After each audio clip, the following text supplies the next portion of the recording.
ವಾದ ಮಾಡಿದ್ದಾರೆ. ನಮ್ಮ ಡಿ.ಕೆ. ಶಿವಕುಮಾರ್ ಒಬ್ಬರು ಮಾತ್ರ ಮುಖ್ಯಮಂತ್ರಿಗಳಾಗಿಲ್ಲ. ಆದ್ದರಿಂದ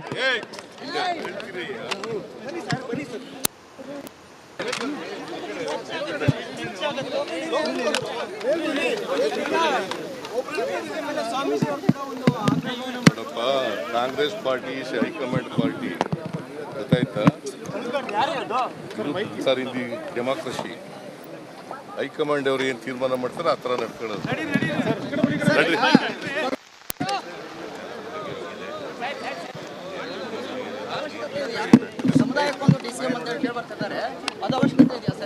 ಹೈಕಮಾಂಡ್ ಅಲ್ಟಿಮೇಟ್ಲಿ ಹೈಕಮಾಂಡ್ ಏನು ತೀರ್ಮಾನ ಮಾಡ್ತದೆ ಹಂಗೆ. ಸರ್, ಡಿ.ಕೆ. ಶಿವಕುಮಾರ್ ಅವರು ಸಿಎಂ ಪಟ್ಟ ಕೇಳ್ತಿದ್ದಾರೆ, ಏನ್ ಹೇಳ್ತೀರಾ ಸರ್? ಡಿ.ಕೆ. ಶಿವಕುಮಾರ್ ಅವರು ಸಿಎಂ ಪಟ್ಟ ಕೇಳ್ತಿದ್ದಾರೆ, ಏನ್ ಹೇಳ್ತೀರಾ? ಯಾರು ಸ್ವಾಮೀಜಿ ಹೇಳಿದ್ರೆ ನಿನಗೆ ಅಂದ್ರೆ ಹೈಕಮಾಂಡ್ ನಿರ್ಣಯ ಏನು ಹೈಕಮಾಂಡ್ ತೀರ್ಮಾನ ಮಾಡ್ತದ ಆಗ್ತದೆ.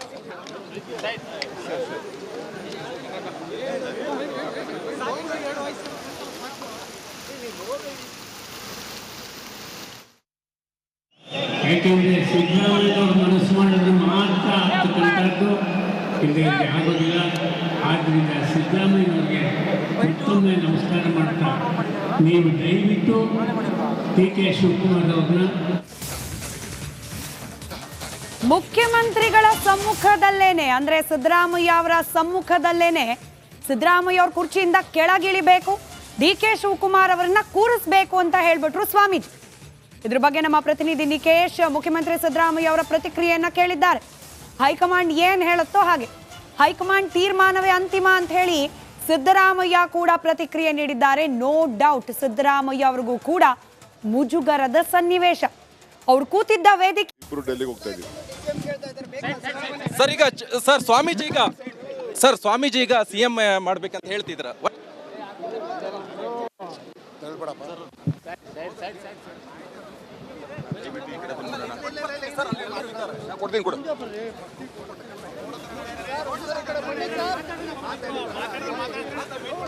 ಒಕ್ಕಲಿಗ ಸ್ವಾಮೀಜಿಗಳು ಬೇಡಿಕೆ ಇಟ್ಟಿದ್ದಾರೆ. ಇದೇ ವಿಚಾರಕ್ಕೆ ಸಂಬಂಧಪಟ್ಟಂತೆ ಸಿದ್ದರಾಮಯ್ಯ ಕೂಡ ರಿಯಾಕ್ಟ್ ಮಾಡಿದ್ದಾರೆ.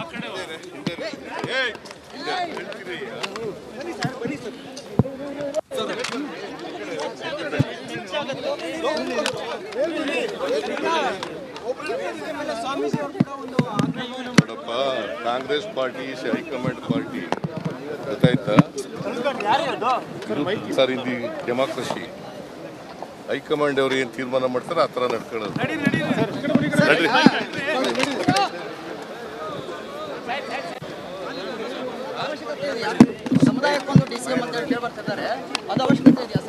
ಹೈಕಮಾಂಡ್ ಅಲ್ಟಿಮೇಟ್ಲಿ ಹೈಕಮಾಂಡ್ ಏನು ತೀರ್ಮಾನ ಮಾಡ್ತದೆ ಹಂಗೆ.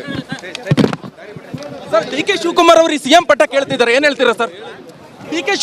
ಸ್ವಾಮೀಜಿ ಹೈಕಮಾಂಡ್ ಹೇಳಿದ್ರೆ ನಿನಗೆ ಅಂದ್ರೆ ಹೈಕಮಾಂಡ್ ನಿರ್ಣಯ ಏನು ಹೈಕಮಾಂಡ್ ತೀರ್ಮಾನ ಮಾಡ್ತದ ಆಗ್ತದೆ.